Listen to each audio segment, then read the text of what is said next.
નવસારી જિલ્લાના ચીખલી તાલુકામાં એક શ્રમિક પરિવારમાં માનવતા શરમાવે તેવી ઘટના બની છે। સાવકા પિતાએ પોતાની બે સગીર દીકરીઓ સાથે વારંવાર દુષ્કર્મ આચર્યાનો ભયાનક મામલો સામે આવ્યો છે। નવસારી જિલ્લામાં માનવતાને શરમાવે તેવી ઘટના સામે આવી છે। ચીખલી તાલુકામાં બનેલી આ ઘટનાએ સમગ્ર વિસ્તારમાં ચકચાર મચાવી છે, જ્યાં એક પાખંડી સાવકા પિતાએ પોતાની જ બે સગીર દીકરીઓ સાથે વારંવાર દુષ્કર્મ આચર્યું હોવાની વિગતો બહાર આવી છે। આ સમગ્ર કિસ્સો ત્યારે પ્રકાશમાં આવ્યો જ્યારે શ્રમિક પરિવારની નાની દીકરીને અચાનક પેટમાં અસહ્ય દુખાવો શરૂ થયો।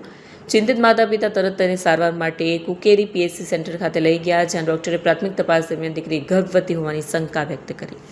ત્યારબાદ વધુ તપાસ માટે ખારેલની હોસ્પિટલમાં સોનોગ્રાફી કરવામાં આવી, જ્યાં નિષ્ણાંતોએ ચોંકાવનારી પુષ્ટિ કરી કે સગીરાને આશરે 5 મહિનાનું ગર્ભ પણ છે। આ સત્ય સામે આવતા માતા સહિત સમગ્ર પરિવાર પર આપ તૂટી પડ્યું। હાલ પોલીસ દ્વારા સમગ્ર મામલે ગુનો નોંધી વધુ તપાસ હાથ ધરાઈ છે।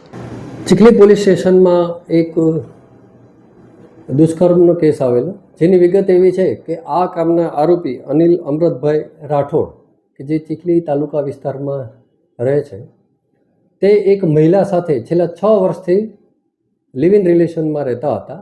આ મહિલાને તેના આગલા પતિથી 4 સંતાનો હતા, જેમાં તેની 2 સગીર વયની બાળાઓ પણ તેમાં સામેલ હતી।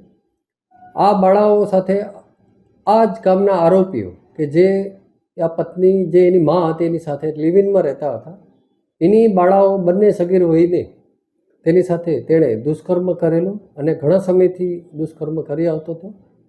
છેલ્લે એને પેટમાં દુખાવો થતાં હોસ્પિટલાઇઝ ગયા અને ત્યાં આ વસ્તુની જાહેર થઈ અને હાલ આની ગુનાની તપાસ પોલીસ ઇન્સ્પેક્ટર કરી રહ્યા છે।